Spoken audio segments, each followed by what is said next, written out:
সাধারণ জনগণের সমস্যা সমাধানে যেখানে এগিয়ে আসার কথা সরকারি কর্মকর্তাদের, সেখানে তাদের অনুপস্থিতিতেই ঘটল উল্টো ঘটনা। স্থানীয় জনগণের ভোগান্তি লাঘবে এগিয়ে এসেছে একটি হোয়াটসঅ্যাপ গ্রুপ। এখানে ভুক্তভোগীরা সমস্যার কথা জানালে সমাধান করে দেওয়া হয় খুব দ্রুত, যার নেপথ্যে কাজ করছেন একজন মহান ব্যক্তি, যিনি পেশাগত দায়িত্বের বাইরেও উদাহরণ হচ্ছেন মানবতার। গত বছর ৫ আগস্টের গণ আন্দোলনের মুখে আওয়ামী লীগ সরকারের পতনের পর মেয়র ডাক্তার সেলিনা হায়াৎ আইভী সহ নির্বাচিত সকল কাউন্সিলরদের সরিয়ে সিটি কর্পোরেশনের প্রশাসক হিসেবে দায়িত্ব দেওয়া হয় অতিরিক্ত সচিব পদমর্যাদার AHM কামরুজ্জামান ও অন্যান্য সরকারি কর্মকর্তাদের। কিন্তু পদ নামক এত বড় সোনার হরিণ পেয়েও নামে মাত্র কোনো উন্নয়নও পাওয়া যায়নি তাদের। টানা সপ্তমবারের মতো বেস্ট টিস্যু পেপার ব্র্যান্ড হিসেবে স্বীকৃতি পেয়েছে বসুন্ধরা টিস্যু। নারায়ণগঞ্জ সিটি কর্পোরেশনের ১৩ নং ওয়ার্ড হরকান্ত ব্যানার্জি রোডে জেলা ও দায়রা জজের বাসভবনের প্রায় ২০০ গজ দূরত্বে প্রায় ২ মাস ধরে ঢাকনাবিহীন পড়ে আছে একটি ড্রেন। ফলে ওই পথে চলাচলকারী পথচারীদের যেন ভোগান্তি বেড়েই চলছে। বাধ্য হয়ে স্থানীয়রা শরণাপন্ন হন DC media Narayanganj press WhatsApp গ্রুপের।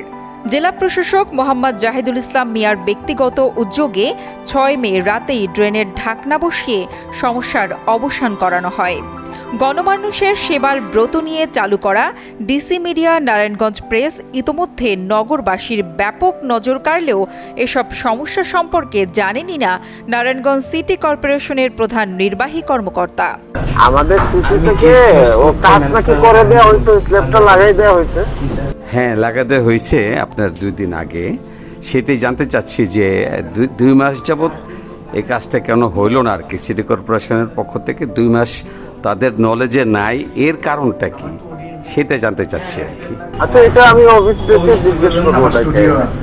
গত 1 মাসে ডিসি মিডিয়া নারায়ণগঞ্জ প্রেস হোয়াটসঅ্যাপের মাধ্যমে অবহিত হয়ে জেলা প্রশাসক আরও বেশ কিছু জরুরি সেবামূলক কাজে অবদান রেখেছেন।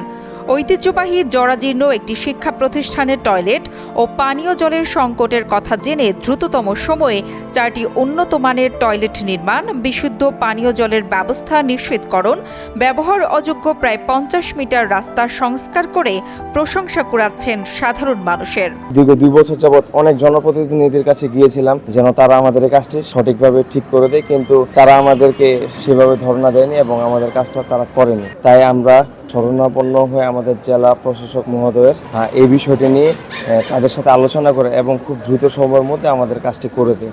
অবৈধ যানবাহন ও হকার মুক্ত ক্লিন অ্যান্ড গ্রিন সিটি পরিকল্পনা বাস্তবায়নের লক্ষ্যে জেলা প্রশাসন সব সময় প্রস্তুত বলে জানিয়েছেন নারায়ণগঞ্জ জেলা প্রশাসক মোহাম্মদ জাহিদুল ইসলাম মিয়া।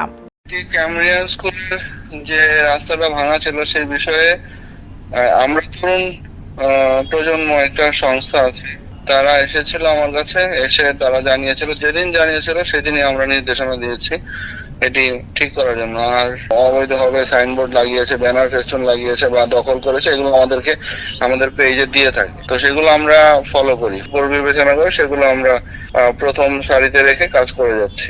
এদিকে জেলা প্রশাসনের উদ্যোগে গ্রিন অ্যান্ড ক্লিন সিটি কার্যক্রম বাস্তবায়ন জোরে সোরে শুরু হলেও সহযোগী সরকারি অন্যান্য সংস্থার অসহযোগিতার কারণে গ্রিন অ্যান্ড ক্লিন সিটির কার্যক্রম মুখ থুবড়ে পড়ছে বলেও জানা গেছে।